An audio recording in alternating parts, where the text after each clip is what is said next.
Yeah, another episode. It's here. I've done it. 4 episodes now. Anyway, hope everyone's good. As I say at the beginning of the episode, anyway. But yeah, this episode was recorded a while ago. Now this is a long intro.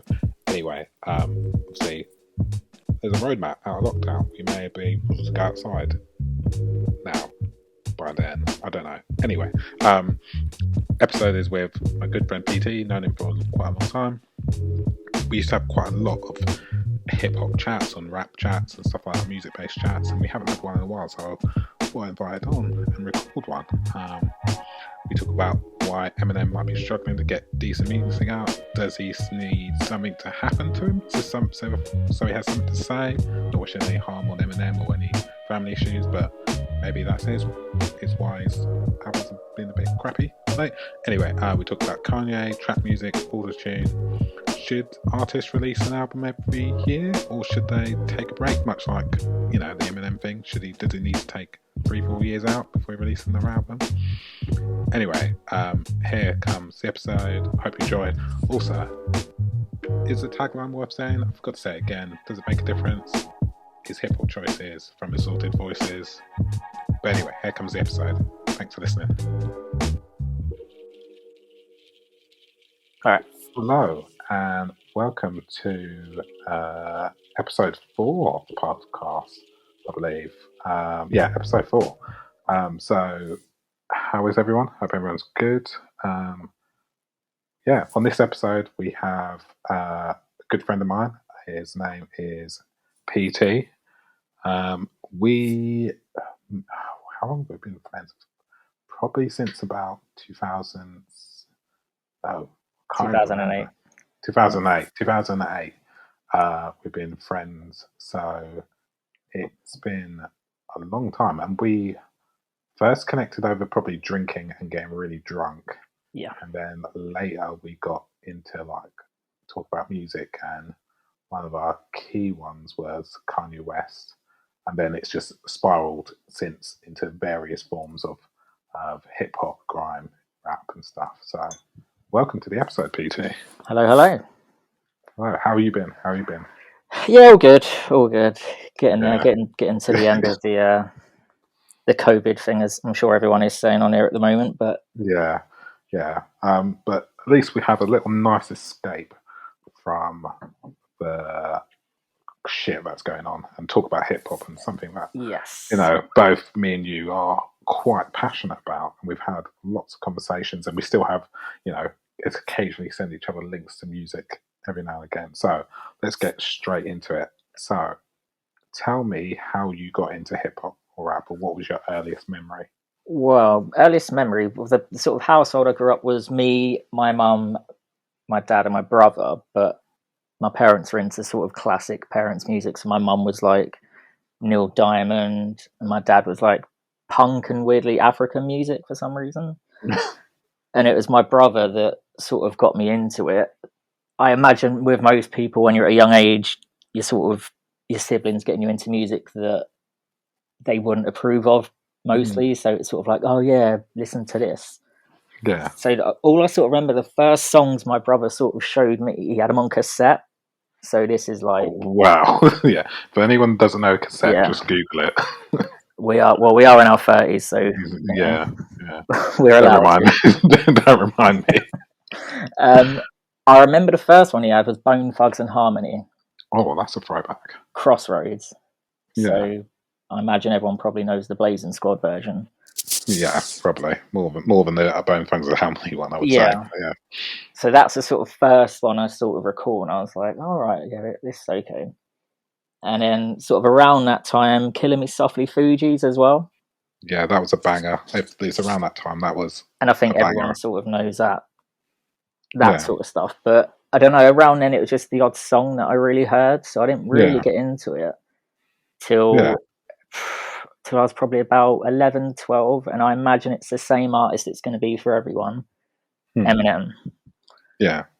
So I guess that was...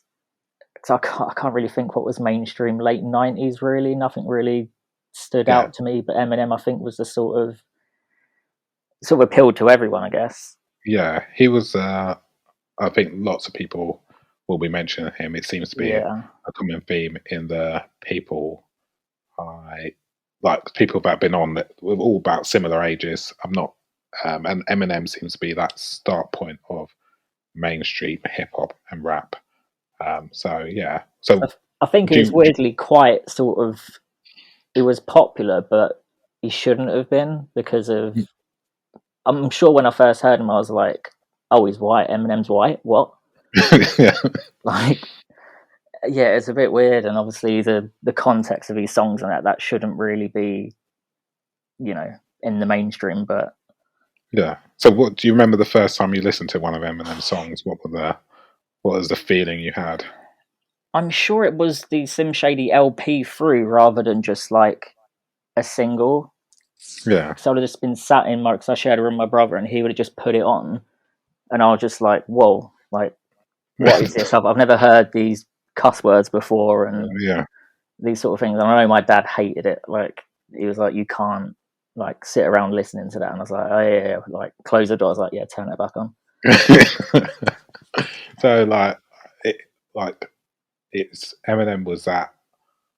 I wonder if he was so popular because it was like all parents hated him, so kids just wanted to listen to more of it. I think so. I think when you're that age, you don't really want to listen to what your parents want you to. Really, like, Yeah. if it was their choice, it would probably be like, I don't know, like Westlife or something like that. Like, Yeah.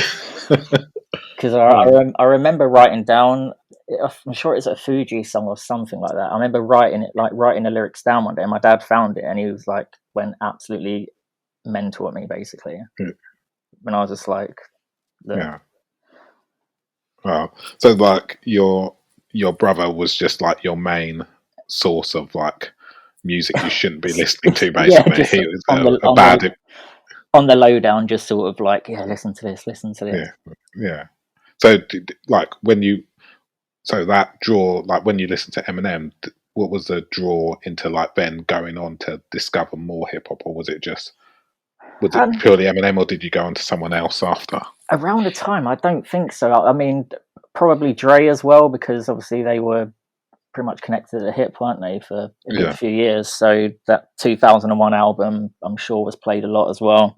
yeah, But around that time, I was trying to sort of think what was actually big around that time. But I mean, it would have been stuff like, I'm guessing, like Nelly, but I don't think I was into that because it was quite timid. So I wasn't really that bothered by it. I think I just preferred Eminem because it is just a bit rebellious, I guess you could call it. yeah. So like, was it Eminem? Was it just that rebellious, or was it like Yeah, the whole fact he was white? Or no, I think it was just the rebelliousness and like, oh, he loves swearing and like he loves killing people and all that kind of yeah, stuff. But I never really expanded out of that for quite a few years, really, until yeah, like, I would have said probably till I actually moved to Portsmouth. Really, that I yeah, actually sort of thought, oh yeah, I need to like start getting into other things because I was mainly into like indie for quite a long yeah. time.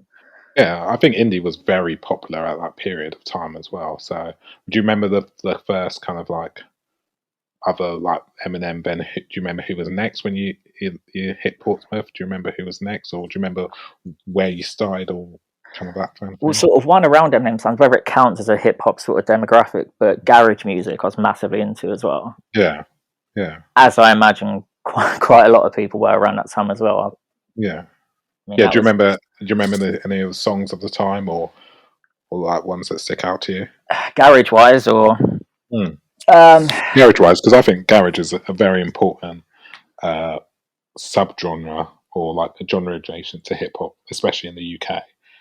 I mean, So Solid were pretty much incredible, weren't they? Yeah, they are. They still are. I would still, if you put on 21 Seconds at any, I'm sure me and you have walked home one night with 21 seconds blaring out of a phone.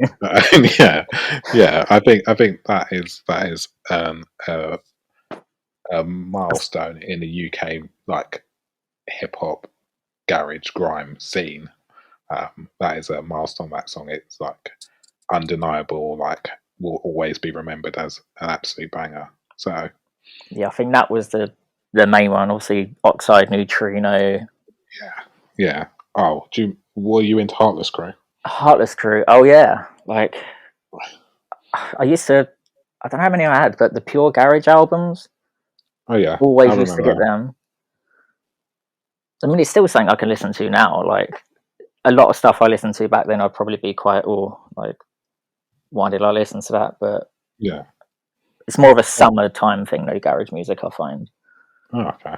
So how do you then like how does hip hop play into your day to day now? Is it listen in the background or you sit down and listen? You just said garage as a summertime thing. Is it seasonal or Yeah, hip hop wise, I it's a lot easier now with things like Spotify and iTunes and the such because I can't imagine what it was like back in the day in terms of getting into things because you'd have to go out and actually buy an album or risk like, oh, is this going to be any good? But now you can just get your own recommendations and things like that and find different artists or albums. But I think like if I remember rightly around that time it was more um you find like it was downloading online and it wasn't the case. I I was think it taking was like like half an hour to get one song. yeah, and then it turns out to be a wrong song, Yeah, and then yeah, it's actually a song you like. Like everything was labeled incorrectly, wasn't it, at one yeah. point? So yeah, so is it just like do you just chuck on hip hop? Do you just well, how's because you mentioned Spotify? Is it a daily mix, or do you have a playlist, or do you? I've got like a massive hip hop playlist on Spotify, but Yeah, I mean that can go on any time of the day, any time of the year, really. Like, yeah. especially with walking, I find that's the sort of best music to put on, really. Oh, I say it's a walking.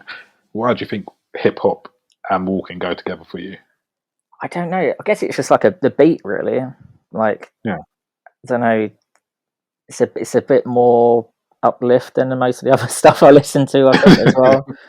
Like, uh, you can get sort of sad, sort of depressing hip hop music, but it's still got a beat to it, so you can sort yeah. of it can keep you going, basically. Yeah, is that what draws you to hip hop more? Is it the beat, or is it the lyrics, or is it? Yeah, I'd say beat. I mean, lyrics are important, but I mean, if you've got really good lyrics but a really terrible beat, then I'm probably not going to be that interested. Yeah, So I think if I hear a song, I'm not going to go, "Oh yeah, they're really good lyrics," but it's not going to make me want to continue no, listening. no, no. Yeah. Um, so like, what hip hop are you listening to like now? What kind of things are you listening to now? God, now quite a lot of old hip hop still, like 80s, like Big Daddy Kane, De La Soul. Like I'll always be into old hip hop. Like I sort of struggle with a lot of new hip hop, whether that's What? me just being the age I am or whatever. But So why do you think that is? Why? Because that seems to be a common theme with, especially you know, I prefer the um, beats, like sample based beats. I think are quite.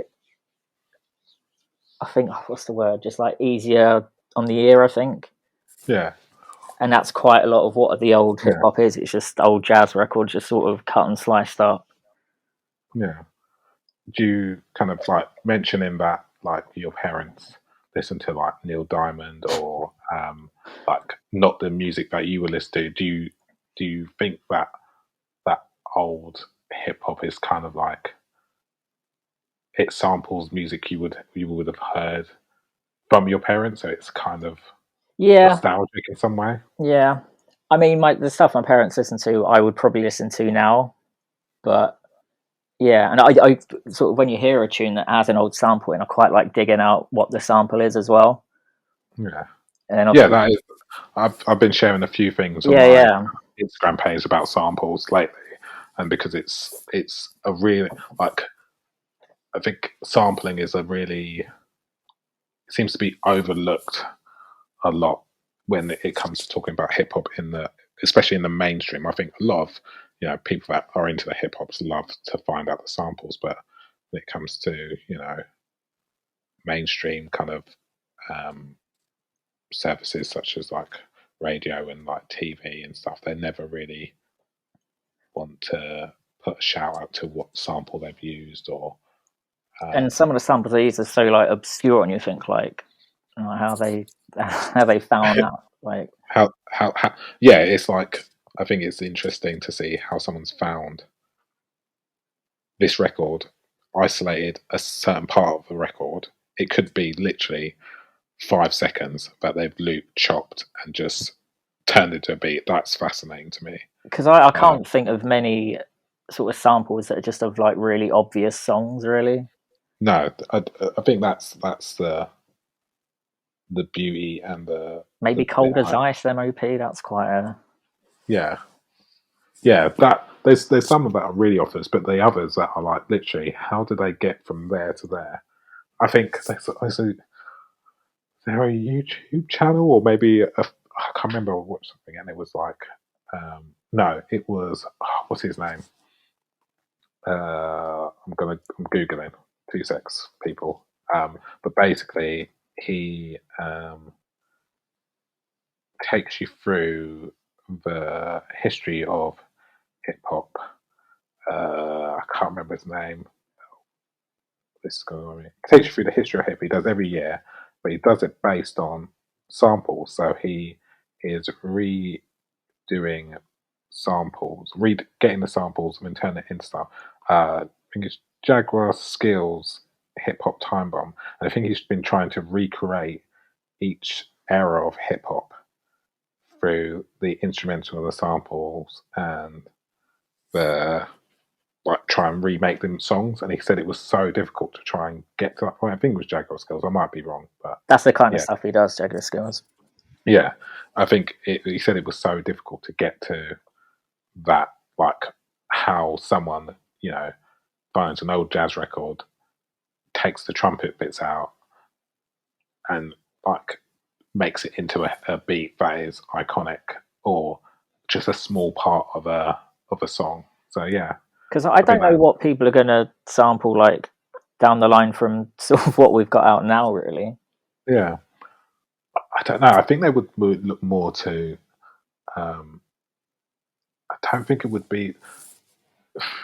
It would be, the thing was with hip hop. It doesn't sample from. It very rarely samples from itself. It samples from other genres of music Yeah, a lot of the time. Um, I find anyway. So it may just be that, um, it is, it may not. I think we think it's going to be directly from hip hop, but it may be just other genres of music. There's a lot of very talented musicians out at the moment with, a lot of, there's a lot of good music happening at the moment, just not in just hip hop, but across the board. And I think that's where it's going to come from. There's going to be a new there wave of, seems to be a lot of hip hop where it's sort of with a live band as well. yeah, definitely, definitely. I think that hip Yeah, hop has very much moved from, being turntable based to fully going for a live band, choir, whole shebang. Very much more of uh, a live show mentality rather than just on a vinyl cassette or CD. I was going to say, 'cause I Or think every hip hop artist I've seen live, I think, has had a live band, yeah, which sort of makes it better. I find anyway. yeah, definitely makes it better. I think hip hop has very much like tried to, or the artists that and the rappers and the artists and musicians coming through now have very much made a conscious effort, I feel, to improve the live shows in some capacity, whether it's just their general, like, demeanor, i.e., someone like Kanye West has, like, maybe not put together a live show, like live bands might not be part of it, but he very much, if he's the only man on stage, you know about it, he's there, he's present. Or you go down the route of someone that kind of I comes think from, as well now all the money's in live shows, isn't it? Because yeah, with streaming, no one's making any money no, off any it's records. live shows and merchandise, really, isn't Yeah. it? So, we'll go into the next section, which is Tupac or Biggie. So tell me, are you Tupac or are you Biggie? Um, I'd have to go straight at the back and say Tupac on this one. I think. Oh, okay, tell me why. Right. I think again it's moods. I find them totally different in style. Tupac's more aggressive. I find. Yeah. And I think that's come from me being into grime and stuff like that. Like, I prefer some like a bit of hype on it. Yeah. Although Biggie's quite hype, I find he's more, I guess, sort of like the way he flows is quite laid back. Yeah. I would say Biggie's a smoother listen. Yeah. So it's interesting. Like, obviously, you said earlier about Eminem being rebellious. Do you find that's what you see that same quality in Tupac, or is there something different to that? Yeah, I think it's just that aggression, really. I mean, what was interesting with them two is that obviously the little years they were in the mainstream, like it would have been interesting to see if what happened didn't happen. How would they be sort of faring now? Yeah. What do you think What do you think Tupac and Biggie would be like in the age of social media? And we Blimey. had this question a couple episodes ago, or 2 episodes ago, I think. I think Tupac would have been banned off Twitter quite a long time ago. um, I don't know, really. It's hard to. I think with like artists that end up dying young, it's hard to say because a lot of their material is sort of classed as like classic because it was that one certain era. Yeah. So you never know; they could have gone on to have like 20 years of like really bad albums. Yeah. So I don't know. It's Yeah. hard to say, really. Yeah. I think, yeah, definitely Tupac would have been easily banned off Twitter Yeah, or all social media. Like, um, I think Biggie would have been, for me, in my opinion, I think I've said this before, he would have been, the one that would have been, all about the promotions in club promotions and stuff like that. he'd be pretty much Or, doing like what Jay-Z's doing at the moment. I think yeah, just yeah, because although he's done the sort of same thing for the time he's been around, he's so good at doing it. yeah, Like, yeah. So is there like an iconic Tupac song that you love, or is there just, oh, hit 'em up. yeah, everyone goes to hit 'em up. I mean, And any is any song that starts with "That's why I fucked your bitch, you fat motherfucker" is like, yeah, there's no, it's arguably the best opening line to a rap song. Like, I can't think of anything. I mean, in terms of diss tracks, it's pretty Yeah, to the yeah, point, isn't it? yeah. It is. You immediately know that. The thing about that track, that opening line, I think, is that he doesn't go. I can't. You don't remember anything apart from that line. Like, He's not on the song much because it's mainly I think it's the Outlaws that are his crew at the time that are on that yeah, mainly. yeah, yeah. And there's you don't. I don't think you remember some of the lines, but you don't remember all of the lyrics to it. Really, I think that open line, you could just listen to that open line and right, yeah, that's it. That's all you need to hear of that song and be like, yep, I know what you're getting at. So I think like the last 2 minutes is him just going on about like basically killing all of his mates, basically. So, yeah, and it's not on Spotify that song, which is annoying. is it not? Nah. Oh, it might be too aggressive. um, But yeah, yeah, that's it's. weird. But I like Biggie though. I've got nothing wrong with Biggie, but Yeah, Tupac just sort of yeah. have you got a favorite Tupac album then? No, not really. No. Are you an album guy though? Or are you just a I am, songwriter? but I've never had a whole. Well, I've listened to his whole album, but it's not really sort of stuck with me. It's only certain songs that have stuck with me. I think Yeah, it's is it Against All Odds? I think that's like the 2 CD one, yeah, yeah. and So what like do you think? So, like, you're the first like people often can name album. Why do you think it is that his albums are never stuck with you? Because it's very much something, something that people will always say. Like, I love. There's two Apocalypse Now, strictly for my N words. Me Against the World, All Eyes on Me. Those are his studio All albums, Eyes on Me. and That's like, the one I was thinking of. Yeah, yeah, yeah. Why do you think they haven't stuck with you? I really don't know. Um, I'm not too sure. I don't know if it was the era really. Like same with Biggie. Like I like the odd songs, but like Ready to Die, I've listened to that a few times, but it's not really something I would go back to, really, like the odd songs. I don't know whether it's, again, the way things are at the moment, where you can just like, oh, I like that song, let me put that in a playlist.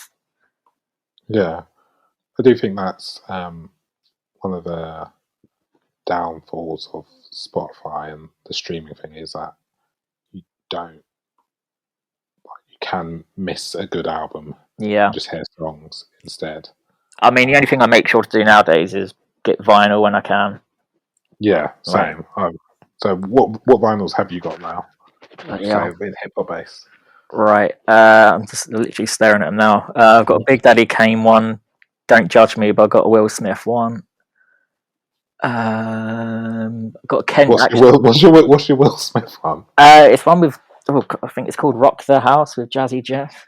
Oh, It's like yeah, 86. Good Will Smith. Good Will Smith. yeah, Are they yeah. saying that? Will Smith is always good, wasn't he? Yeah, he's good for what he is. I would say he's not in my top four, but the fact that he doesn't swear or curse or say anything you know too controversial, and still manages to write good songs. He keeps teasing that comeback, doesn't he? But Yeah, yeah. Have I you can't listened get to any into of it. his son stuff, Jaden? Yeah, I'm not a fan, really. You're not. I No, don't. I don't mind some of it. Don't mind some of it. I'm not like no. Whatever a happened to massive. Willow Smith with I whip my hair back and forth? Oh, she kind of like just disowned the music industry. They wanted her to keep her hair like it was to continue to do it, and she just cut her hair off. I think she still makes music, but she doesn't do it for. She can't whip her hair anymore. Yeah, she doesn't do it for that reason. I think she kind of was like, um, yeah, I think that was one of the reasons she didn't want to follow, what her, what the the man, like quote unquote, wanted her to do. So she just shaved all her hair off. So It's like me in lockdown. yeah, she went through the lockdown phase early, but yeah. So where do you stand on like other hip hop verses, like Drake versus Meek, or I are mean, you into the like the verses, like the yeah, yeah, battles? yeah. Like, there's quite a few I can think of. Meek and Drake. Like, I'll be. I mean, I don't like Drake. Okay, why don't you like Drake? Oh, Because Drake for me. I think he is the hardest working rapper at this moment in terms of consistently producing hits. yeah, hits. Yeah, but I don't know what it is. Like, I don't know. Like all of these hits that. What was that one that went number one for like like that? Is it One Dance? That one that went number one for Yeah, like. yeah, I One thought it was Dance. a bloody awful song, that one. See, I Have you? liked him when he done that Back to Black track. That was a Meek diss track, wasn't it? I think. Yeah, I I think. know they had a few back and forths, didn't they? Yeah, yeah, back to back. Yeah, he did have that. I think for me, he can go hard in on someone. He can do diss track. He can be a very like brutal and like aggressive rapper, but he's also like obviously his original was like very soft, smooth, like He's you very know. Will Smith to me, I find at times. Yeah, he can be, but there's also this side to him that is, you know, um, he can do a hard song, and it's like I think that confuses a lot of people whether they really like him or not. Yeah, he gets called a culture vulture, doesn't he? 'Cause he's jumping Yeah, on different, which isn't yeah. bad. I mean, No, it's no, good for I don't think it's a tracking. bad thing. I think it's just something that winds people up for some reason. It may be I've touched on a couple of like the inauthenticity of it.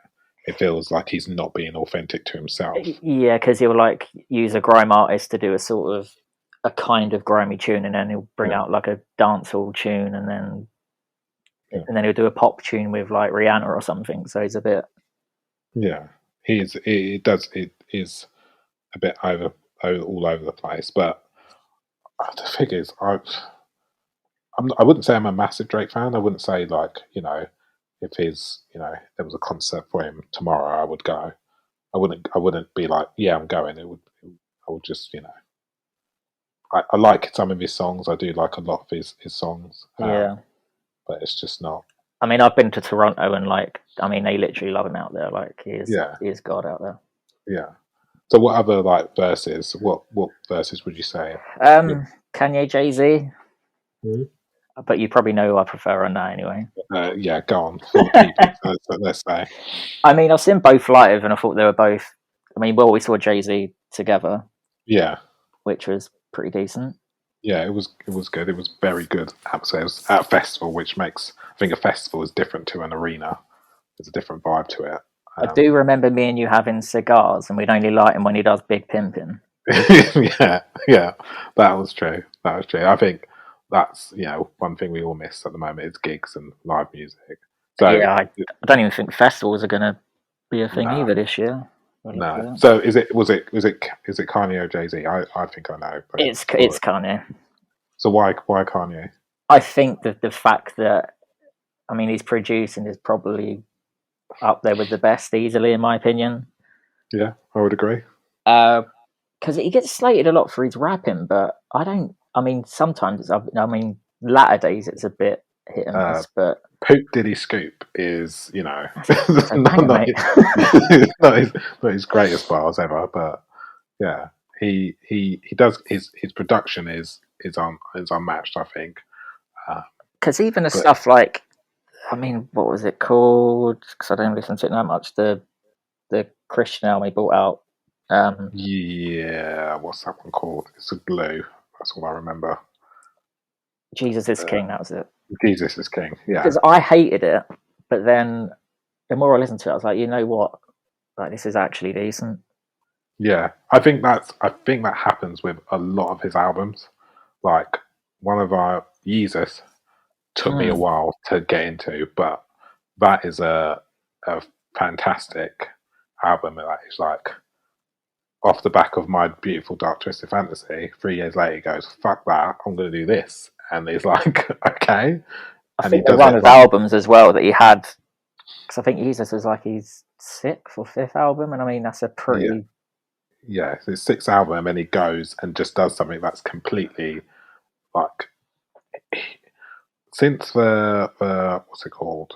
The early ones, College Dropout, Late Registration, Graduation. Yeah. He's never done the same album twice. They've no album has the same feel to it. No, because I know that recent single he brought out sounded like something off Jesus, but Yeah, then that album didn't come out. So I don't know if he thought like, oh, because everyone thinks it sounds like Jesus, he needs to try something yeah, yeah. a bit But yeah, different. yeah. I definitely think he's. But then a year after Jesus, I think it was a year or 2 years after, was the Watch the Throne with Jay-Z, which Oh, Watch Your Phone was before Jesus. I'm just looking at the Google page now. I It's know they were before. literally quite close to each other. Yeah, 2 years apart. It says 2 years. Watch Your Phone is for me one of the best collaborative albums ever. I Like, don't think there's a bad track on there, as far as I'm no, aware. there's not, and even the track that they dropped of it, which is Otis, is one of my favorite songs ever. And like, that was, we look at that album, No Churchill or Lift Off, Otis, Gotta Have It, Welcome to the Jungle, Who Gonna Stop Me Now, Ham, like, and obviously the big one, Niggas in Paris, is just literally the like That will go down as an all-time classic, I think, in my opinion. all-time classic. Yeah, many a night would we just request that on loop from a DJ. Many glasses have been smashed. Yes. Yeah, that song, like that summed up. What's it? I would say about 2 years of my life. That song was literally on repeat like pretty much every week. I could say I'd play that song. Well, you saw it live, didn't you? Yeah, saw it live. I sort of went to see Watch Front live, which was amazing. That song played. They finished on that song, and they just keep playing it basically until they have to stop. I think in Paris, when they do it in Paris, they played it like 20 times in a row. Yeah, I think there's like an hour-long clip of them. Like, to be fair, I could watch a whole gig of them doing that easily. Yeah, yeah, because I mean, I'd have drink down me everywhere, but I'd Yeah, have a good time. that Watch the Throne song, because it's just a bit of Watch the Throne, the songs from the album, and then Jay-Z's back catalogue and a bit of Kanye's back catalogue, and it's like their back catalogues. There's so many good songs in there. Do you think they'll do another one? I think they've gone too far apart now. And if you look at Kanye's album choices that he makes now, he doesn't really go back to something again. No. So I don't think he would have one again. He may do another collaborative album that could be as big. I'm just looking at his Wikipedia page. Apparently, Jesus is King Part 2 with Dr. Dre is to be announced. Yeah, I don't think Dre's in any good condition to be. Yeah, he probably not at the moment, but he does do a lot of like he's done Kids See Ghosts with Kid Cudi. He does do collaborative. That's a 10 out of 10 in my opinion. That album. Yeah, that is a good album as well. And there was a bit where he was doing lots of collaborative albums, like what's the one? He does Cruel Summers. Oh, Cruel Winter, was it? Yeah, Cruel Winter and Cruel Summer he did as well. And those were good albums as a feature. I think he I think he picks something that he's never done before. So I think they'll patch it up if it's true that Kanye is now an eligible bachelor now. Then hopefully anyway, because I still think Jay-Z's solid when he brings out an album. Like the 444 one was the best he's done in a while. Yeah, definitely. That's an album that is, for me, it's an album that it shows the diversity in hip hop more than anything. Like, I think there's a very much a stereotype which we're discovering as episode goes on, that hip hop is one thing, but actually that 444 album is about real stuff. It's not about bling and like girls and stuff like that. It's about real life issues kind of thing. So, yeah, I think the bling stuff's kind of like gone now. Don't get me wrong, there's some bangers that come out of that area. yeah, there are, but I think it's more of a. I'd like to hear Jay-Z on Kanye production again, though. I think that's his best work easily as well. Yeah, definitely. So where do you kind of like, obviously, in the UK scene, because you mentioned big on grime and big on like garage, like what iconic like verses do you see out there? Only one I can think of is Wiley Dizzy. Yeah, that was iconic back in the day. Are you Wiley or are you? I think I know that you're Wiley. I know you and Wiley have a my boy. He's my boy. have an on again off again relationship, I would say.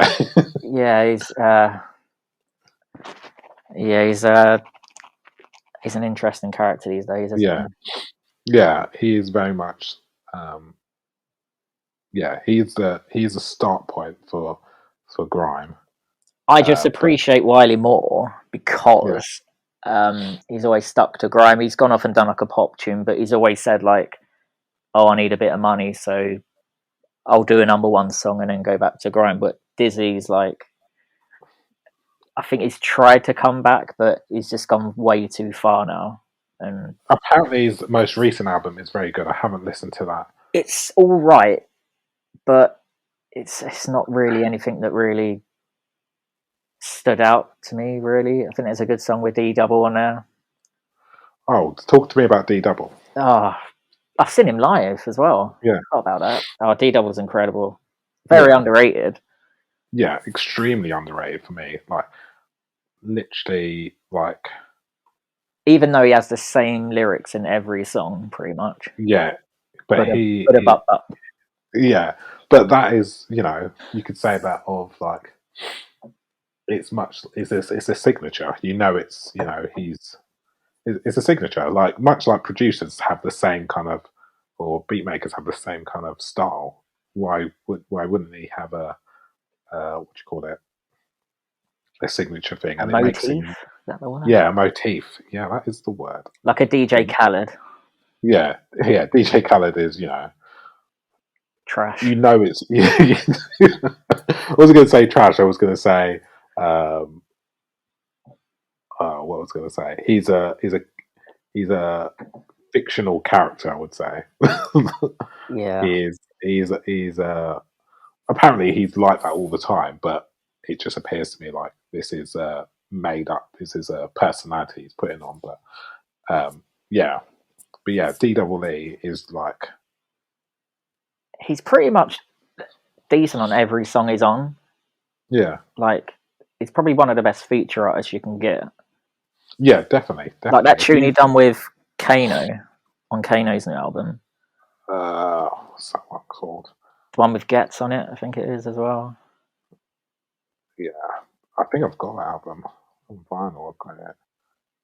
Bear with me. I'm googling stuff. Sorry, I'm not apologising. I'm not apologising. Sorry, I'm not apologising. I just can't maintain all the information about all hip hop that ever How existed. very dare you? Class Yeah, of Deja, that's it. Or yeah, Deja. yeah. Can I say, yeah, that Kano album is incredible. Also, what's your thoughts on Kano? Yeah, I rate Kano.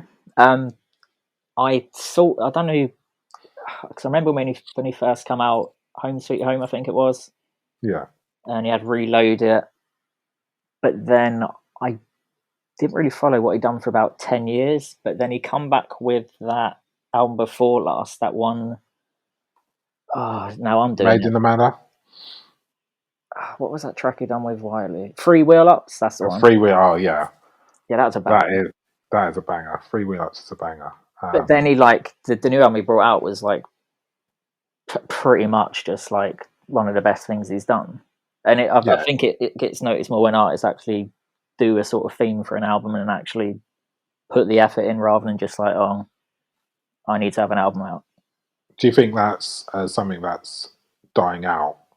That there's actually what's it, a collective whole vision for an album rather than just like I need to put one out. Um, yeah, again, it depends. I mean, I'm hoping lockdown. I imagine it will be like artist wise. They've got all this time that you would expect their sort of best material to be coming out now Yeah, because there's obviously no rush to get it out there. They can't tour it, yeah. so I think everyone's had a lot of time to actually sort of sit down and think like, right,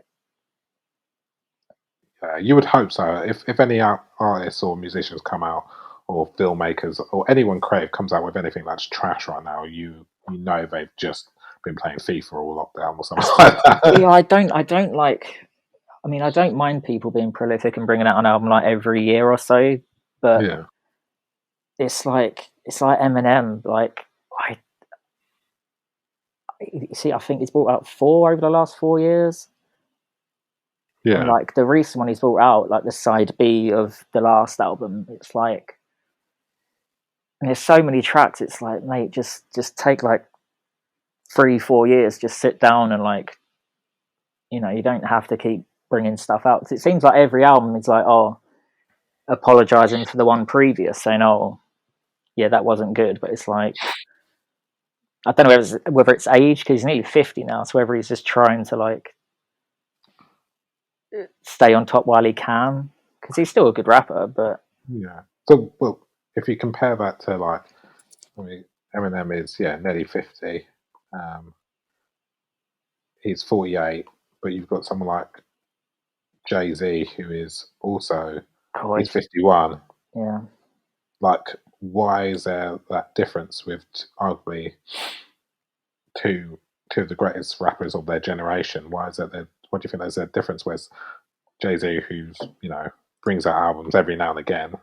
I think Like, Jay-Z's more of an artist. I find yeah, like seems to be more attention over the whole sort of package, really, like the production, the lyrics.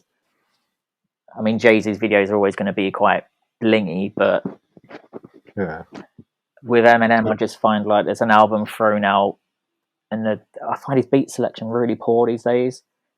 Like I know he's trying to do sort of new beats, which is fine. I wouldn't want to see him really do another Dre album this day and age, really. But yeah.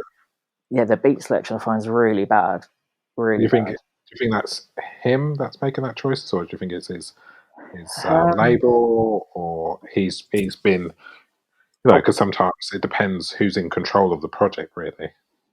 I imagine he's at the point now where he can like make his own decisions, I would imagine. Like, Yeah, but why is he continually making bad decisions and then making albums where he has to I apologize for it? I don't know if he's in that lane where he knows he can like do a tour and sell out Wembley like 5 times, like, and he's already cemented a legacy as it is. So I don't think he's going to ruin it. Essentially, Yeah.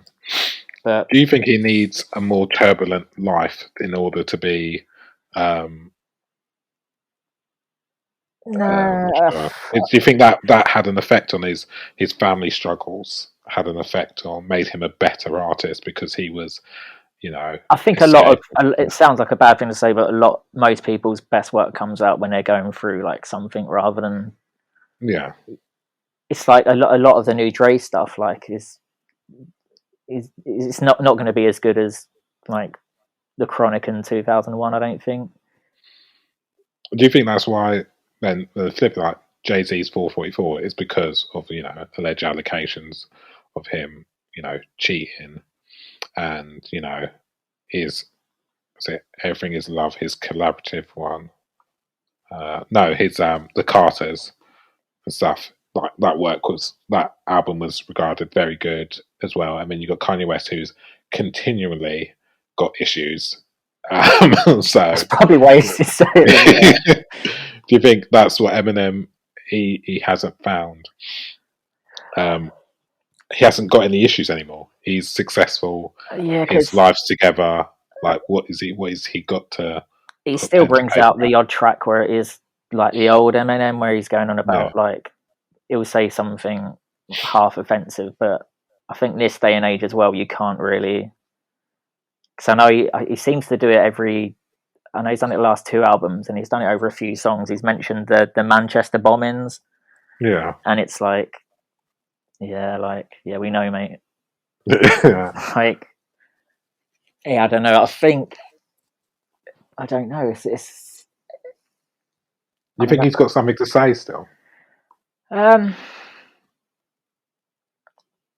I I don't know. He possibly could do because I think Eminem shows when he kind of went a bit political, and even that was okay. I thought so. I mean, Yeah, I'm surprised he. I think he did like do an anti-Trump sort of freestyle or something, but yeah. I wonder if that's his. Um, this is no mean wishing some family difficulties on Eminem. I wonder if he's or some kind of struggle. I wonder if he needs. He's coming up for a midlife crisis, so that might bring some new music out of him. But yeah, what if he needs something um, I to just think happen? just to sit down and like take a bit of time and Yeah, maybe just to be, some because it's I know Dre's sort of he seems to be involved with these new albums, but he's just like I think he's just like sort of there being like eyes and ears, but so since 2017, he's released Revival 2017, Kamikaze 2018, and then Music to Be Mad by 2020. That's like an album every single year, pretty much. yeah, And that's a lot. But if you look back to his like early days as well, that's what he did. Infinite 1996, Slim Shady LP 99, Marshall Mathers LP 2000, Eminem Show 2002, Encore 2004, and then he takes a break to Relapse 2009, then Recovery 2010, and then Marshall Mathers LP 2 2013. He doesn't really take breaks between his albums. And I yeah. wonder if he needs a break, like a long extended break, because the longest time between albums is uh, 3 years. I find the whole No, fast no, rapping 5 years thing. between Encore and Relapse is 5 years. He seems to have Everything else this. is under further.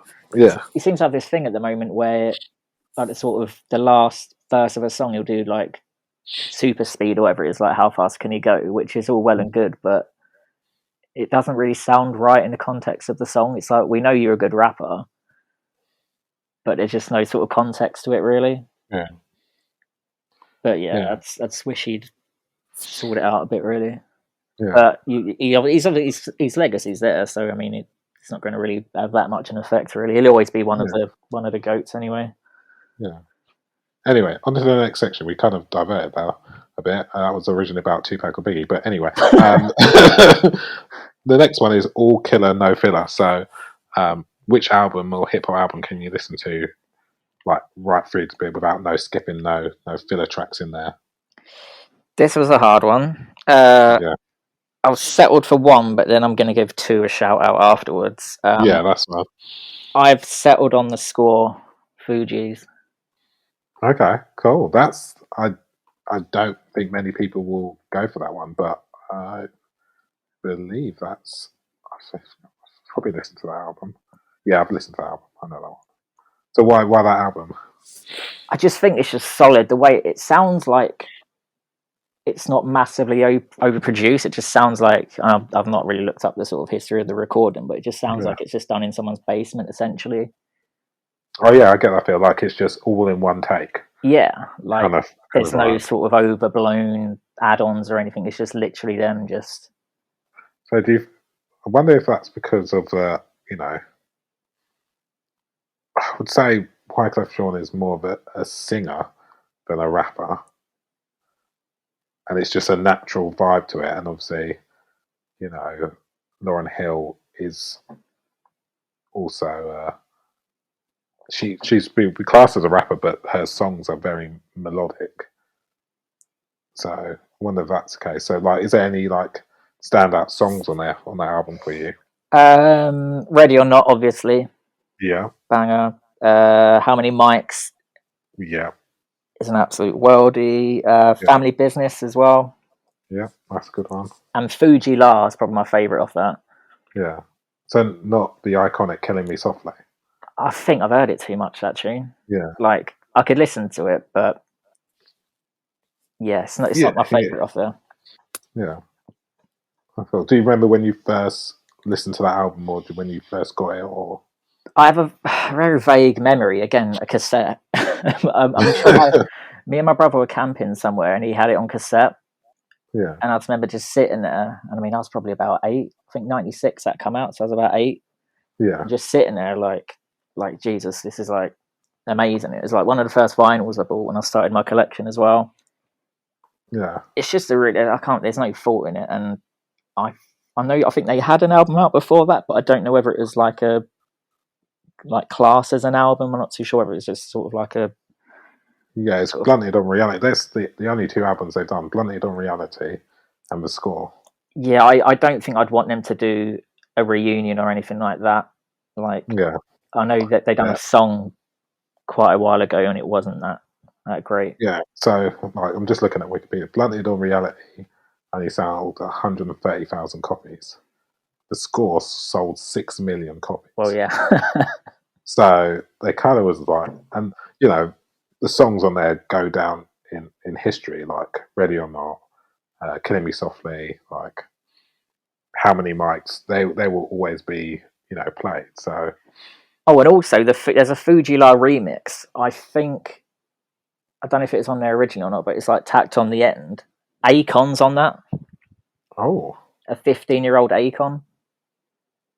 that is interesting. Yeah. Just wanted to check out. So it might have been, but yeah. That album is a very good album, and I don't think many people will be like giving that one out. I wouldn't have expected you to pick that. I would have expected something a bit more, you said, aggressive. But If you asked me about 10 years ago, I would probably said Eminem, yeah, but I don't really listen to Eminem anymore.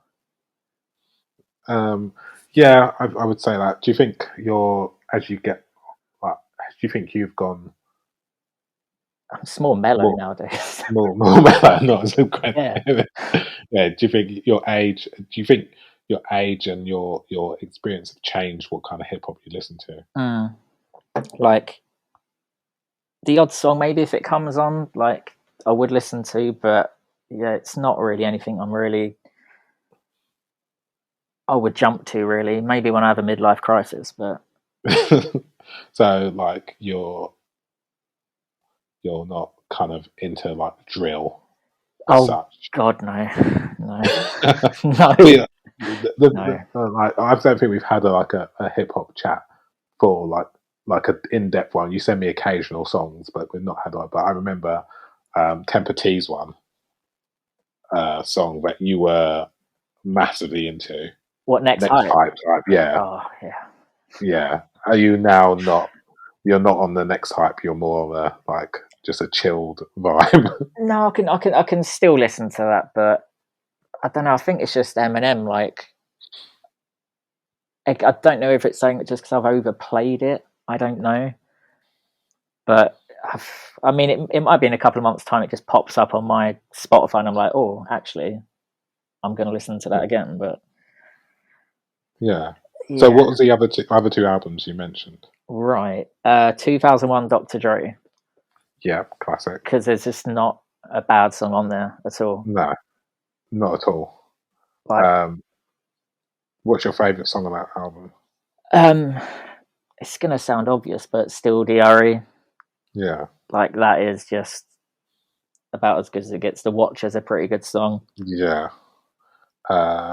Next episode, I like Yeah. this one. What's the difference? Yeah, yeah. That is a good album. Do you remember when you first listened to that one, or when did you? Is it a cassette by a campsite? It was called 2001, but it come out 99, I think, or Yeah, 2000, which is confusing. But yeah. I think it's a reference to a type of weed, rather. That is called the Chronic the Chronic 2001. 2001, yeah. So I think it's a reference to that, really, rather than The the year itself. yeah, I don't know. I must have just. I mean, around those times, obviously, I think we just got cable TV as well, so we Yeah, had all like, I don't know if MTV Base was a thing then, so it might have just been regular MTV. But like, yeah, I'm sure next episode is playing all the time on every sort of channel you put it on. So, yeah, and it still yeah. sounds good to this day as well. Yeah. That's yeah. That album is like, if you put that on, you can still listen to that album. It's nothing. I think with albums like that, it's timeless. Like you could put it on at any time. Do you think Dre is um, like he's obviously released Compton after that, and obviously he's not in. He's just recovering from uh, a bit of ill health. Do you think he's gonna go on to make Um, uh, another album, or what would you like to see him do next, or does he need to do anything? Does he still need to, like, it's been so hyped about his because I remember wanting the Dre Talks, whatever it's called, to come out for ages, yeah, and then I think that's been completely shelved. But there's quite a few tracks that leaked off that are like so good. yeah. But I mean, how old is Dre now? Like, Oh, Dre is is he got to be nearly 60? Isn't he? 60. He is 55. Oh, but yeah, I mean, it depends what these guys are like, because obviously he's just made like what 3 billion off of Beats by Dre. Yeah, Depends whether he's just happy just sort of doing the odd bit of production, whether he can be bothered to actually like do a full album, yeah, tour it. yeah. But Because I didn't really like Compton. I don't know why. I just I quite liked it. I think I was speaking about this on the episode that's not been released yet, but will be released by the time you guys hear spoiler this one. alert. Spoiler alert. But we were speaking about this on this album. I was speaking about, it, and I quite enjoyed it. I think it got it was supposed to come out with the film Straight Outta Compton, and I think it was a bit delayed when it came out, or didn't come out as they wanted to it in when they wanted to release it, or there was some kind of issues with it becoming coming out at some point, and it just kind of just went under the radar. There wasn't. I don't think if I would advise you to listen to it again, because it's one of my albums where you think actually this is quite good. There's a good number of artists on there like that go on to do good things after, like Anderson Paak, Kendrick's on there as well. BJ the Chicago Kid is on there as well. Oh, like there's a couple people on there, and there's a couple songs on there that I think actually this should have done better. And overall, it's a well produced album. Because I don't really recall it being much promoted or any music videos No, or. that's what I think the issue was. It didn't get promoted. as much as it probably should have done. It didn't get the hype it kind of deserved, really. And I don't know, as I say, I think there was some issues, like from my memory, I could be wrong, that surrounded it. Let me just look at the Wikipedia of it. Yeah, I don't know. Especially seeing it had been like 15 odd years since his last one, but it just came and went, and Yeah, no one really I think spoke it was about it. more in the what you call it, the what you call it, what the film about him and how he came to be, the Defiant Ones, the documentary. Oh yeah. There's a bit at the end where he's still working on Compton, and he seems to be struggling with getting it the way he wanted it to be. So I think he was more. That was his more kind of thing about it. I think there was maybe it was he wasn't fully confident with it. I don't know. That's what I got from that the ending of that the thing, Defiant Ones, and I advise everyone to watch that, even if you don't like hip hop per se. It's just an incredible story about him and Jimmy Iovine and how they came to be like so successful. So Because didn't he yeah, lose like a billion off of the selling price in the end because he sort of didn't he go on like FaceTime Live or something and started bragging about how much money he's getting, and they were like, "Hang on." yeah. No, he was. I think he was talking to one of his. Can't remember who it was. It was someone. It was. I can't. He was talking to someone on it, and it was. What's it called? I can't remember who it was, but he was talking to someone, and it just was. Yeah, it was live or something like that, and it came out. Um, and it was just like, just I think it just probably there was probably a lot of stress at that time because it was all under wraps, really, in terms of um, his. Yeah, he was about to be bought out by Apple, wasn't he? Yeah. And I think there was a bit of controversy, or he told information to someone quite early on, so it just got out. Probably there was a lot of stress around that time period for him, and it wasn't probably the right time to uh, do that. So yeah, I don't know. What's the other album? Late Registration, Kanye West. Ah, good album. So favorite song on that album? Gone, Oh, I'd say. I gone. was listening to it about 2 hours ago, actually. Oh, so why do you keep coming back to that song? Um, Orchestration mainly. Like, I went to see him on that tour, and it was like just him with a live orchestra. I think Pamela Anderson was there dancing on a pole as well for some reason. I mean, I was only like 17. I didn't drink or anything like that, so it's like I hadn't been to that many concerts, so it's like totally new to me. But yeah, like that album, I know College Dropout is considered his sort of number one, I Yeah, think, by like magazines and that. But like, yeah, that album just, I don't know, something about strings just sort of elevates music more, I find. yeah, But again, yeah, there's so many like even like the mainstream tunes like Diamonds, Touch the Sky, yeah, Gold Digger. yeah. There's a lot of good songs on that album, and I think that's maybe the we start to see from College Dropout to Later Registration. There's a start to creep in about he like think going back on what we did, like he's trying to do something a bit different Yeah. every single time, and maybe that's him pushing the boundaries of his work. That even early on into the second album, when he just you know 808s and Heartbreaks come out, he breaks free of that. What he's doing. Yeah, That's an underrated album as well, I think. yeah, definitely. I think that one as well. They were kind of like because it was coming off like these highly sampled um, albums, Yeah, I don't and think then he there's went any to. samples on that, is there? I don't think there is, um, and it was kind of like this harsh like turn into something completely different, really. Um, but yeah, it was a bit. I think yeah, he's just for me, as we said before, he's just like one of the ones that doesn't just maintains that a difference. He comes with something different every single time. You can't Yeah. predict what he's going to do next. So do you think there's like having those? I think we touched on it earlier. I think it's more difficult to find an album because all the albums you mentioned are not recent, are they? So we had Late Registration, we had uh,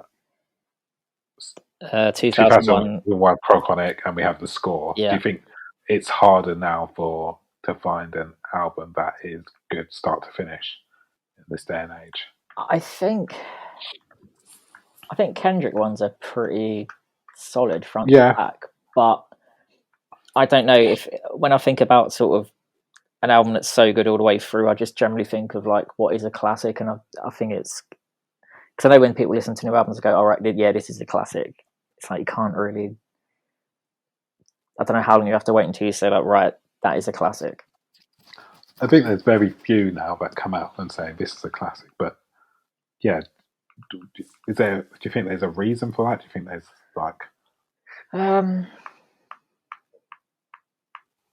I don't know. I put it down to sort of the physical format. Like, I find a lot more work goes into an album if it's like back in the day, everyone's going to be going in to buy it off the shelves with the artwork, and it's like, but like I know if you buy an album now on like iTunes or whatever, you get the booklet, but it's digital. But no one's really going to like look through it, are they? Really?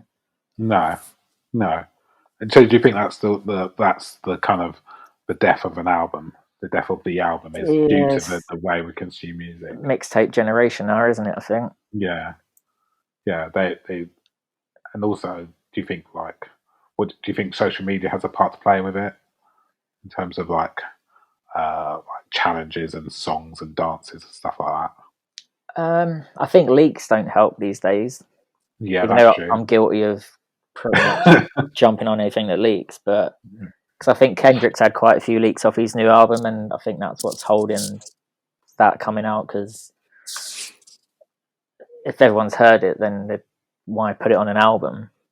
Yeah, I think albums are very much more difficult to. I think it's a rarity to find a good album start to finish. Um, so yeah, it may be a combination of all those things, really. So anyway, we'll go into the next section, which is hip hop hell. So describe to me your hip hop hell, the things that you would want to get rid of out of hip hop. So I struggled with this one. One I was thinking of, but it's kind of contradictory to someone who I seem to goat a lot in is Kanye, but auto tune. Okay. Yeah, and I don't know. I find if it's used for like an emotion or something like that, it's fine. But a lot of not current, but I want to say sort of 2010s around that time, they're just auto tune just being used for the sake of like T-Pain, Yeah, just being used for the sake of it, like which I didn't really understand. I'm not sure if it's used too much now. Like Future, I know uses it quite a lot. yeah. I don't get Future, so No, I don't possibly, either. I don't. possibly. He has one or two good songs, but I don't get it at all. But yeah, autotune there was a period where it was just everywhere. But I think for me, Kanye is one of the best at using it. He does use it to express, like on Yeezus, there's bits in it where it elevates what he's saying. Like it's And all he's over using, Blood on the Leaves as well, but that's like yeah, such a good track. yeah, it's used in the correct way. I think again, it's a tool. It's not you just using it. Like for example, you're trying to chop an onion. You're not going to use a hammer. You need the right tool for the right job, and you need to use it in the right way. You see what I mean? Like you can't just apply autotune to the end and get a good song out of it. You've got to make sure it's being used for the right reason. Yeah, it's like I'm sure it's Future that uses it quite a lot, and Migos as well. Yeah, I don't mind Migos. I get Migos more. I get that. Because it's that There. sort of is that what's called mumble rap? Like that sort Yeah, of. it's called like mumble rap, trap, that kind of I thing. sound like such a I would, boomer there, don't I? Yeah, like I don't get on with it. I don't. There's a few people I like, but it's not my go-to. Um, and it again, that kind of thing is I couldn't listen to a whole album of it. No, I no. don't. I couldn't. It's one or two songs that you can play, driving or when you want to get pumped up for something or a party or one of those things. You wouldn't just put it on, and be like, of an evening, go, right, I'm going to play some Migos for my evening, music.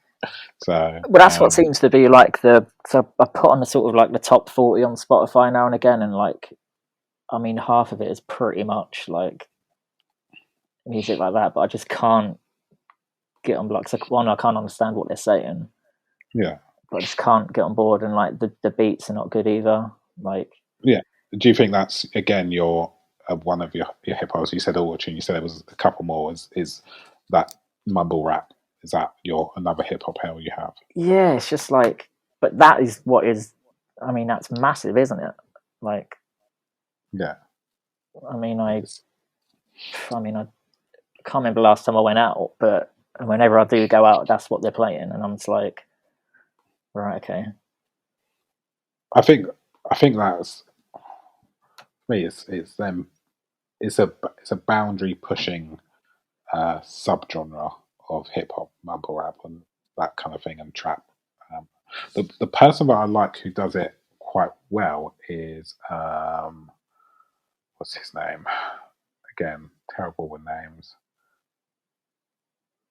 All I Hasn't got want for my Lil on the beginning birthday, of it, is it? it's all I want for my birthday is a big booty hoe. That's the song I Oh, remember. 2 Chains. Two Chains. Oh, I that's, think he does it.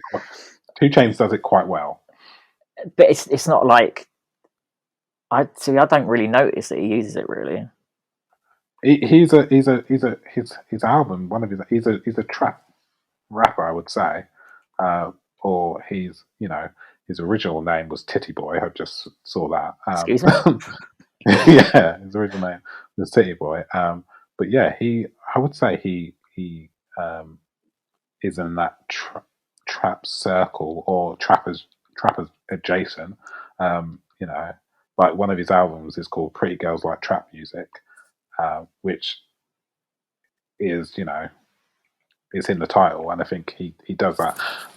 There's another song he does, 26. That's how many ounces in the brick, which is iconic, like trap, like visuals in your music. So um, yeah, I quite get it, but I think there's more to him than that. And people will correct me or say that I'm wrong about he's not trap, he's a rapper, but I don't care. I've said what I've said now. He's a Anyway, good feature artist as well, though. he's a very good feature artist. Um, very good feature artist, and he's I think there are a few in there that are very good at what they do, but I think it's kind of that Future came and was very popular with it, and now everyone's trying to do it, and it's just being watered down He is another one immensely. that has like an album out, like, or maybe even two a year. But like, again, I don't mind if artists bring out loads a year, but I couldn't Yeah, imagine his I'm just songs just sound all the same. looking at Future album 2012, 2014, 2015, 2016, 2017, 2017 again, 2019, 2020. Like he is like just rolling them out. He used to be Um, engaged to Ciara. Didn't know that. yeah, yeah. But yeah, but he's so successful. He's so like he is Oh like yeah, he sells a lot. sells a lot, so rich.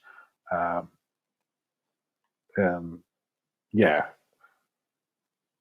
yeah. I don't really know. I don't get it. I don't really see its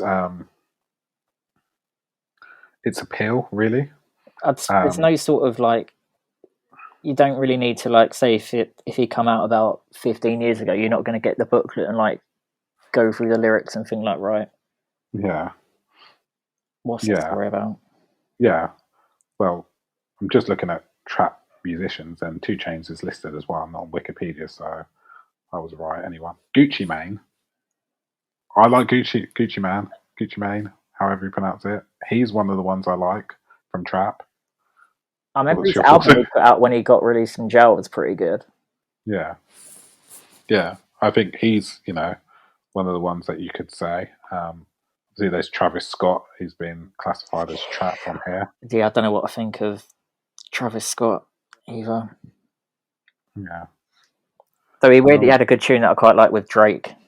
yeah, Um, yeah. I think there's a lot out there that there's people that are successful with it, and there's people that are not, or just trying to ride the wave that Future created. And I think there will be a point where it dies off. There's another one I was thinking of, but I can't remember his name now. But yeah, so like auto tune and like that trap music. You said there was another one. Is there another one for hip hop hell? I mean, I was debating putting Drake in there, but yeah, no, I'll let him off. I'll let him off. Let him off. Let him off. I'll let him You off. hear that, Drake? PT let you off. I'll let him off for doing Forever with Eminem, Lil Wayne, and Kanye. That was a banger.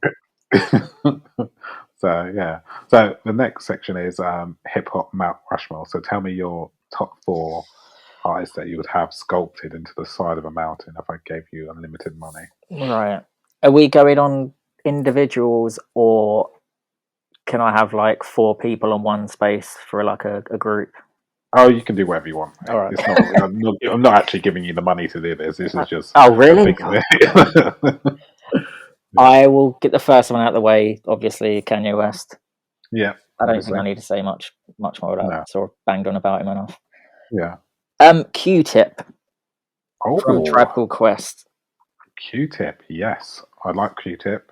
That is I don't think many. I think there'll be a lot of like people that grew up with 90s hip hop, late 80s 90s hip hop that would say Q-Tip, but I don't think many people who are listening to hip hop now would say Q-Tip. Why Q-Tip? Production for one, like he's definitely one of the best producers. Yeah, I think Kanye sort of, I don't know if he overtook the mantle or just sort of joined in with it, like the same sort of producing, like samples.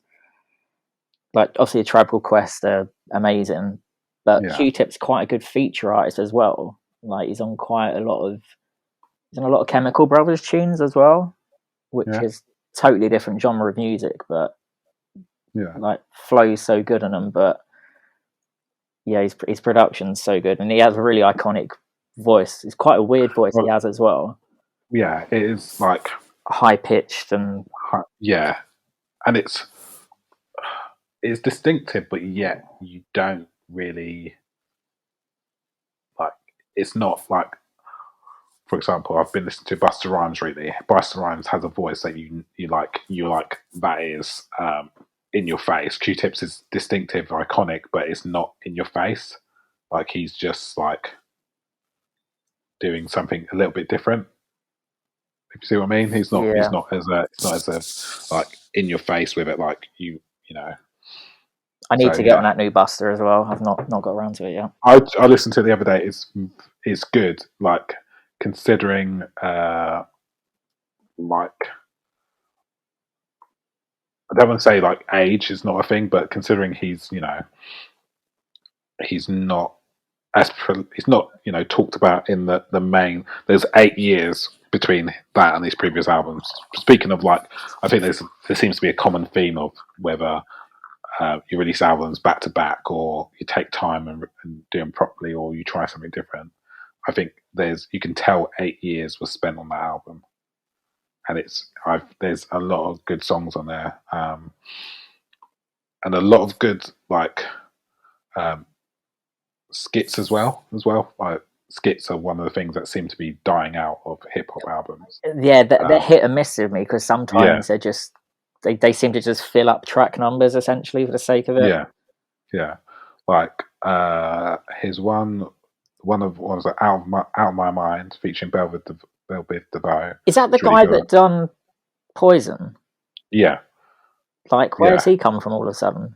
Yeah, that's what I mean. There's good ones on there where he's like, it's lots of thought. It's not just I'm just going to do things. He's taken the time, and there's I think it's pronounced "you" with Anderson .Paak.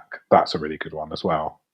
And there's one with Vibes Cartels, which is really good as well. So yeah, there's a lot. It's definitely worth a listen I'm to. just going through the soundtrack. I know we've gone a bit off no, here, but he's fine. got a song with Q-Tip on here as well. Yeah. Oh yeah. Don't go with Q-Tip. Mariah Carey. Yeah, it's kind of like a call.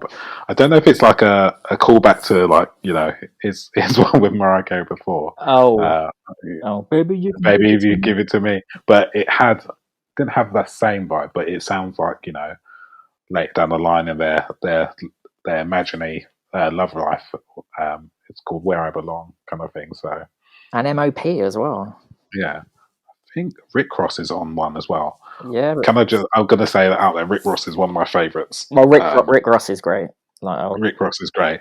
I know there's very much this thing about it's all an act because he's he was a correctional officer at one point, but it's an act that he's doing very well because Port of Miami, when that came out, literally I'd never heard anything like it. It was so distinctive. Mastermind, I've just remembered that album. I'm going to listen to that tomorrow. Mastermind album is incredible. That album is so good.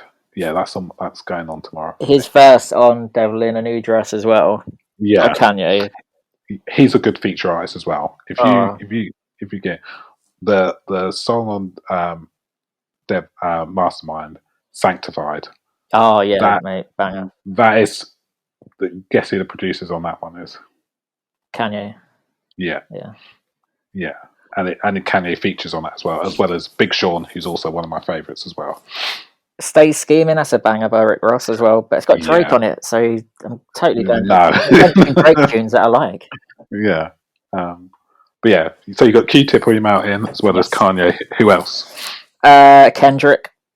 Yep, no doubt. I mean, Section 8 I thought was a good album. Yeah. It's not really something I listen to front and back, but I mean, Good Kid, Mad City, To Pimp a Butterfly, and Damn, just all solid. Which one's your favourite out of those? I'd say Good Kid. Yeah. And then Damn, and then I'd probably say To Pimp a Butterfly, but that's not to say that I don't like it. So to me, it goes To Pimp a Butterfly, Good Kid, then Damn. I just got on with To Pimp a Butterfly. I just played repeatedly. I could not stop listening to that album. I don't know why. I think it was. I think again, mentioned it on the previous episode, or maybe not. It was just this feeling that the album cover was like this whole group of black guys in front of the White House. Yeah. Going this is what we do. We can this is our power, this is our strength. And I just got with that album, and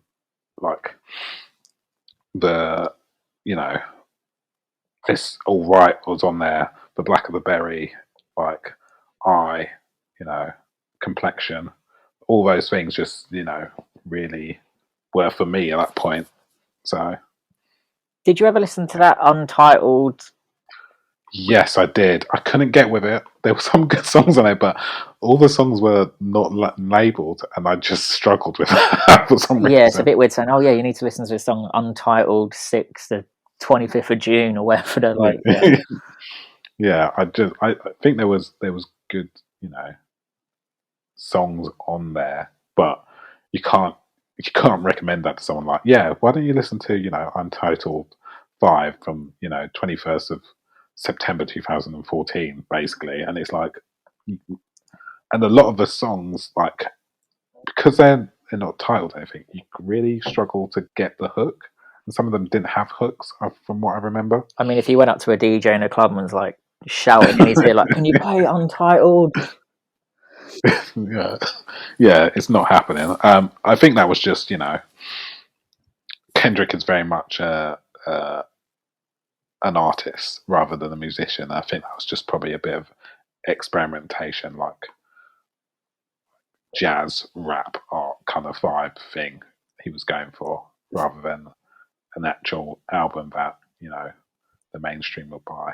Anyway, I have no so doubts that his next record is going to be like good though. yeah, no, like I fully believe, like if you look at his Good Kid, Mad City 2012, you know, Pimp a Butterfly was 3 years later, Damn was 2 years later. It's now been 3 years. He's it's gonna be good. As to our theory about you should leave gaps between your albums. So, and then got Kendrick, Kanye, Q-Tip. Who else? Again, going off the hip hop a bit, but Wiley. Wiley, yeah, Wiley. Just like, I mean, geez, I think I only got into Wiley again when I moved down to Portsmouth. Yeah. Like, I mean, that's when grime sort of started for me. But again, he's really prolific, but he's just really solid. Like, again, a really decent producer. Yeah. Like, does his own stuff. Yeah, I think his production. What's it called? He is the blueprint for what all grime production like comes off, and people try to you can hear that. You still hear it now, don't you? Yeah, you can hear the influence in it a lot. But yeah, it's just one of those things that where he's got so many good tunes, but you can't deny him the title, the Godfather, as they say. Yeah, I know. Like Stormzy tries to call himself the king of grime, but I don't know what I feel about Stormzy really at all. What's your opinion on Stormzy? I don't know. Like the odd song, I don't mind, but I found both of these albums sort of a bit all over the place. Like just a collection of songs, really. Like, I don't know what to make of Stormzy. Like, it was usually like the first song off well, both of the albums, like it'd be a banger, but then he'll do like a sort of like a deep sort of like a sort of gospel-y kind of tune. Yeah. But I don't really consider him grime though. I don't know why. I think he doesn't have. I think he is grime, but at the same time, he is. I think if you put him on pressure to do, because I know Wiley was calling him out to do like an MC battle. Yeah, I think it does have it. He does have that in his locker. I do think he has the ability to do that. I think he's like the whole Wiley Stormzy beef they had. I do think he came out on top of that. But I think he's very much a polished version of grime, if you see what I mean. He doesn't want to get involved with Chip at the moment, does he? You know, because Chip would destroy him. Yeah, exactly. There's no words about it. Chip would destroy him. But I don't think that would hurt Stormzy at all as a mainstream artist. So there's kind of like, what's there to lose? Because I think Chip is not mainstream. Chip is very much like, for people who are in love with their grime, they would, Because all the grime artists that are still sort of big and popular now have been going like 15, 20 years. Like it's like mad. Or it's only just not only just like the last 5 years sort of caught on. Yeah, it is mad how. I think it's just got. I think what happened again, retreading old step, is that the birth of the internet and being able to upload any music you wanted to the internet or the YouTube video helped that scene massively. And it's just, one of those things that, that helped massively, that people could just make their own thing, upload it, and they get on with it. And then that's built a following, and then it got popular because they were like, people started to notice that. I'm glad that like UK rap is getting like the props now, because it is always American rap. Always. Yeah, always. The what do you call it? The charts are now mostly filled with UK artists, I would say. I don't really listen to chart music. I don't listen to radio stuff. But I would say from what songs are popular and the Spotify kind of suggestions I'm getting and the Spotify like year in songs and stuff like that, it is that kind of music that is popular now, and that is we're very much There's a lot of good look artists out there. A lot. looking to ourselves for about it. Like, So have you listened to much of H's stuff? yes, I'd listen to H's album every day, and it's good. I like H. The one of that what I'm really excited for, because you sent me a song by him earlier, is Slow Tie. Yes. Have you Slow listened to that Tie. one? I haven't listened to the song you sent me, but I have listened to his album, which was called what's it? It's got Nothing Great About Britain.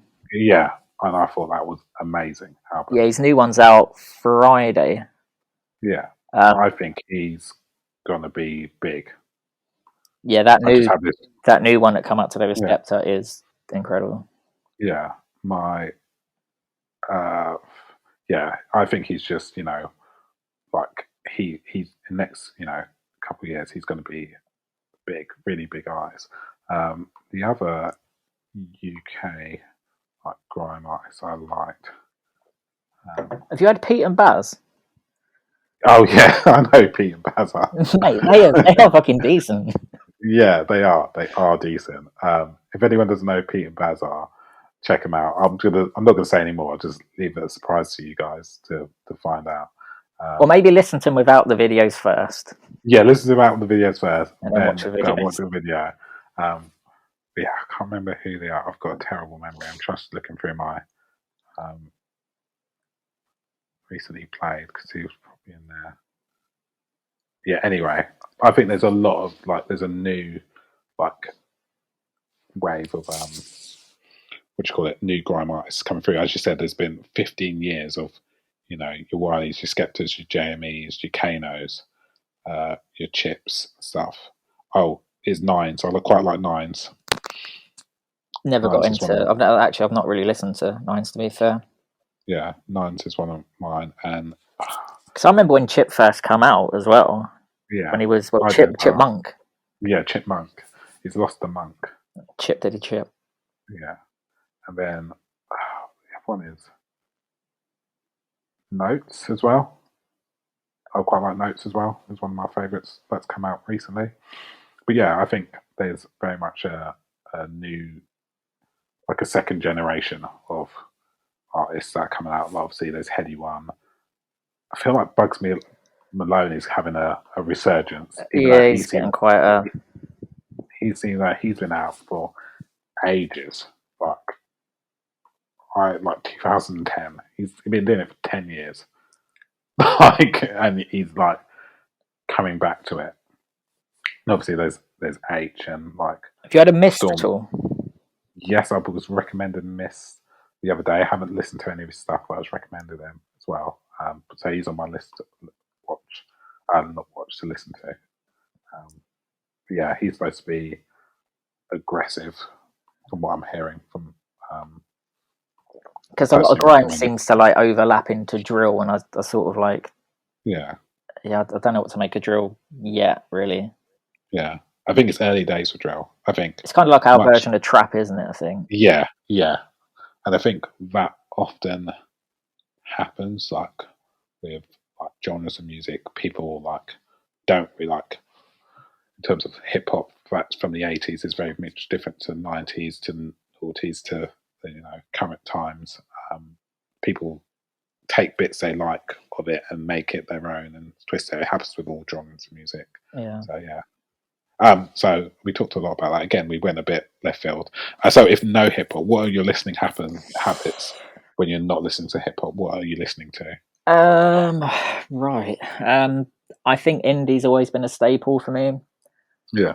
Like even because I moved down to Portsmouth in 2008, so and that was when I was about 20. So I sort of grew up through indie, so I've been listening to them. When I moved down to here, like we were obviously going out to like there's mainly a club called Waster, which was pretty much an indie night. So which was indie electro punk rock rave. Oh. And then they added drum and bass. You remember the tagline well, Nick? Yeah, and then they added drum and bass to it. Drum and bass. Right at the end. Like when dubstep first sort of. Yeah. it was good, and then it was like, Oh, okay, this is it now, isn't it? This is all we're going to get for yeah, the next 5 years. damn But yeah, Skrillex, yeah, who now writes um, songs for Justin Bieber. yeah, yeah. But yeah, so indie music. Who's your favorite indie Um, musician band? I'll have to. It's an obvious like one, but Arctic Monkeys, just because Yeah, they're the band I've sort of grown up with. yeah. I Like, think they're so consistent as well. and again, they change their style each album, Yeah, which I appreciate because so many bands just stick to the same. Like I like yeah, Oasis, but they are pretty much like a one-trick pony. yeah, yeah. They're a very. I think that seems to be the running theme. Is like we like people that change over time and develop and don't try and hit the same things. But yeah, they are. Yeah, Arctic Monkeys probably sum up like they will go down in history as an iconic band that changes that whole the music scene in the UK. I think they were the last UK band that are like. I mean, I know there's was it 1975 got quite big, but Yeah, I mean that's not my thing at all, really. But yeah, yeah. I don't mind 1975. There's a couple. Their first album's pretty good. I'm not listening to their second album, but yeah, it is. Yeah, I would say Arctic Monkeys is the last great UK band, in my yeah, opinion. I don't. Yeah, I don't listen to that music a lot now. It's not my. I mostly listen to hip hop, but and like rap and grime and stuff like that. But yeah, Arctic Monkeys would be. What about obviously there's a big band at the time when we were going out, Kings of Leon. oh yeah, blimey. They're a strange band. Like loved them when they come out, but then they just kind of went completely mainstream, didn't they? I think. Like Yeah, if I hear "Sex on Fire" now, I just can't. no, There's I like think certain tunes that every nightclub would play when they have like an indie half an hour, and it's like yeah, "Sex on Fire," "Mr. Brightside." I hate that tune so yeah. much. Uh, Use Somebody as well and Be Somebody Yeah, was yeah. always played. But yeah, They I just think yeah, like first two albums are great, but they yeah, just I think they had about three albums after that, just the same kind of like yeah. not much. Although I do like their new tune actually. I really like the new tune. What's their nature? I didn't really. I said don't follow that music at all now. So Uh, I'm worse than you, Nick. I'll have a look. I'll have The a look. Bandit. It's called the Bandit. Yeah, That's pretty good. there's I do like that. there's another band that came out probably towards the end of our uni, like going out days when I was at uni. What's that called? This I podcast can't remember. title needs to be called. What's that called? Okay, what's that called? Let me just Google that. But yeah, there was. Why do you? So anyway, I can't remember the song. So why do you think like indie music kind of died out really, and then hip hop and like that Um, kind of grime replaced it? And do you think hip hop and grime is on that path again, where it will be replaced by something else? Because it very much felt like indie was like everywhere, so Arctic completely. Monkeys had like number one songs, like Yeah, which nowadays like bands getting in a chart isn't really a. I mean, I don't follow the yeah, chart that much, but I can't imagine there's many bands that actually do well in the charts these days. yeah, Um, yeah, yeah, I don't know. I don't. I mean, Arctic Monkeys still sell a lot of records, as far as I'm aware, yeah, but I don't. yeah. I think they do. They still do. But yeah, I don't really know. I think again, it's just more people would rather go to the concerts, I think, than like splurge out on records. And plus, it's still streaming now, isn't it, as well? So Yeah, it is. So do you think like this is like going to the next section, like the recommendations that's future? Do you think that hip hop will suffer the same fate? Do you think they'll get to a point where it will also kind of it's go away? it's going back to like my point on like the lockdown sort of. It's like a year break that everyone's had. So Mm, I would hope it would just sort of give like everyone's refreshed. No one's been touring. and then Yeah. when everything's lifted, there's going to be all these decent albums coming out. Yeah. So I don't think there's no excuses really. Like no one can say like, "Oh, record company Didn't have the wanted you to time. get it out." Yeah. Yeah. I was rushed and stuff. There's been a few people that have released albums in this time, but not many. But yeah, what do you think your recommendations for? What would you advise people to go out and listen to, or what you've been listening to that you think everyone should be Group I listening to? love, Brockhampton. Oh yeah, you've recommended Brockhampton. I think I listened to it. palm them off onto everyone. I think at the moment. Yeah, yeah. I have. I listened to them, and who's from Brockhampton? There's an individual. Kevin Abstract.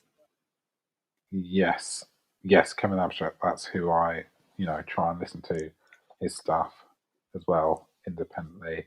But yeah, they are good, and yeah, I would recommend them as well. Anyone else? Denzel Curry. Yep, I like Denzel Curry as well. He just reminds me of DMX, like Yeah, aggressive. I do get that. What was that song you sent me, Bruh? Yeah, Is like so good. And that album is that album out already, or will it come out soon? I don't know. I think that was just like a one-off, I believe. But he'd done a album called Unlocked with like a producer called Kenny Beats, where it was just done in like a day, and there was Yeah, like a half an hour sort of animated music video to go along with it. yeah. I watched that. That was good as well. But yeah, do you think that kind of that's what music and hip hop needs in general? Those kind of people that take real big risks. I think, yeah, I think that it's all definitely like mentioning like the bling era and all that. I think it's definitely more open as well. And going back to Brockhampton, like the lead singer is like openly gay as well. Like there's like one of the songs off their, I think it's their second or first album. He's literally like, this is what I'm doing with guys, essentially, like in the most explicit form. Like, yeah. so I think that as well is going to be the future. I guess everyone's going to be like open and like, why not, really? Yeah. I think Who was the one who down Lil Nas X? Yeah, Lil Nas X, which is like basically country rap, basically Old Town Road. Because I think he came out straight away as well, didn't he? It was just like, look, like. So yeah, I think there's a meme that I saw that he someone made a comment about him. He was dressed in an all pink outfit, and there's a picture of Lil Nas X in an all pink outfit and a 2-pack and an all black outfit. And the guy was like, "This is why I stopped listening to hip hop."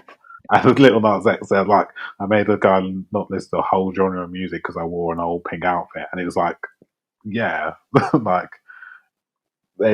I think that's the way hip hop is going, and it needs to go. People need to be more creative with it. Hip hop has been going since the late 70s, early 80s. It's you can't continually make the same sound because you'll run out of beats. It needs to go different. And yeah, mumble rap's not for me, but I respect that they've tried to do something different with a genre of music. And I always listen to things that I think, oh, that's a bit that's not up my street, but I'll listen to it and give it a try because they're it's still kind of music I like. So yeah, there's a other band I'm going to say Young Fathers, which is like lo-fi rap. Yeah, I quite like them. If you this would say they were like they rapped, you wouldn't think that. But yeah, that's like some good recommendations. So do you have anything to plug as we begin to end the podcast?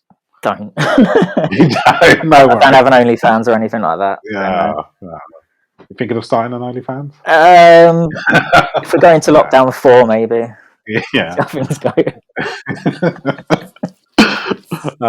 But yeah, thanks for coming on, mate. That's all right, mate. It's been like great chatting to you. We haven't had a hip hop chat in a while, and we'll probably I've got some more ideas about what we could do in terms of around this theme, and I'll probably shout you again. But yeah, cheers for coming on. You got any final words or anything to say, or any soundbite to leave us with? Sound bites? No, not really. One laugh. There, yeah, there we go. But yeah, I'll end it there. And thanks for listening, everyone. And see you on the next episode. PT, I'll chat to you after. No worries. I just say that. Right, this is the outro. Feels weird because I record these, as I said previously, I record them at the same time. Feels like, I don't know. Anyway, so I hope you enjoy the episode. There's definitely a theme going on here. These episodes, Kanye, Eminem keep coming up and emerging as we go along with more episodes. Recorded that in a different room, that episode. So apologies for sound and my loud nostrils, apparently. Yeah, I Google a lot as well because I have a shocking memory. So that's me. What do you guys think of Slow Tie? His new album Tyrone is out. I thought it was really good. Let me know what you think. Yeah, cheers for listening. I was gonna edit next episode, but it's too late now. Anyway, I will post a link to PT's OnlyFans if and when it comes out. Here's hoping not for lockdown 4 though. Goodbye. Bye.